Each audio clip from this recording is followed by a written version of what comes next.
वृष राशि र कुम्भ राशि यी दुई राशिहरूको मिलन कुनै साधारण कथा होइन। यो दुई विपरीत ग्रह शक्तिको टकराव हो। शुक्र र शनि बीचको रहस्यमय युद्ध हो। वृष शान्ति, सौन्दर्य, प्रेम र स्थिरताको प्रतीक। वृषलाई घर, माया, न्यानोपन र निष्ठा चाहिन्छ। कुम्भ स्वभावले विद्रोही, बुद्धिजीवी र अपरम्परागत सोच राख्ने। कुम्भ राशिको संसार नियमभन्दा विचारको हुन्छ, सम्बन्धभन्दा स्वतन्त्रताको हुन्छ। जब यी दुई भेट्छन् सुरुवातमा एकदम आकर्षण हुन्छ। वृषलाई कुम्भको अनौखापन मनपर्छ। कुम्भलाई वृषको गहिरो माया र स्थिरता एकदम मोहक लाग्छ। तर बिस्तारै ग्रह दोषले परीक्षा लिन थाल्छ।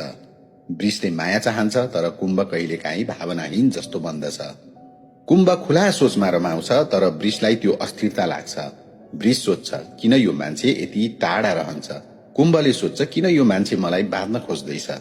तर रहस्य के छ भने यी दुई बीच अद्भुत कर्म सम्बन्ध हुन्छ। गत जन्मका अधुरो बाचा, अधुरा सम्बन्ध र पुनः जन्मको बन्धन। त्यसैले भेट्दा तीव्र आकर्षण हुन्छ तर टिकाउन कठिन संघर्ष गर्नुपर्ने हुन्छ। वृष पृथ्वी तत्व स्थायित्वको प्रतीक हो। कुम्भ वायु तत्व परिवर्तनको प्रतीक हो।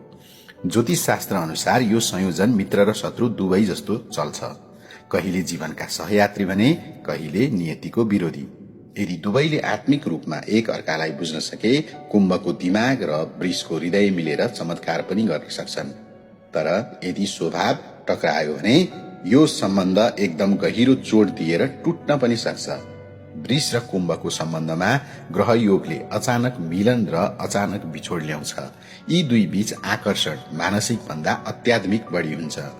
सपनामा पनि एक अर्काको उपस्थिति महसुस हुन सक्छ। यो कर्म बन्धनको संकेत हो। मित्रताको हिसाबले 60% सम्म मेलमिलाप हुनेछ। प्रेम सम्बन्धमा 40% कठिनाई तर अत्याधिक आकर्षण हुनेछ। वैवाहिक जीवनमा निरन्तर समझदारी आवश्यक हुन्छ। आत्मिक सम्बन्धमा एकदम दुर्लभ बन्धन हुन जान्छ। वृष राशिका जातकले शुक्र शान्ति हेतु शुक्रबार सुगन्धित फूल दान गर्नु। कुम्भ राशिका जातकले शनि प्रसन्नताका लागि शनिबार तेल दीप दान गर्नु। दुवै मिलेर हप्तामा एक पटक तुलसीको छेउमा दीप जलाए ग्रह दोष मेटिनेछ। जय श्री राम।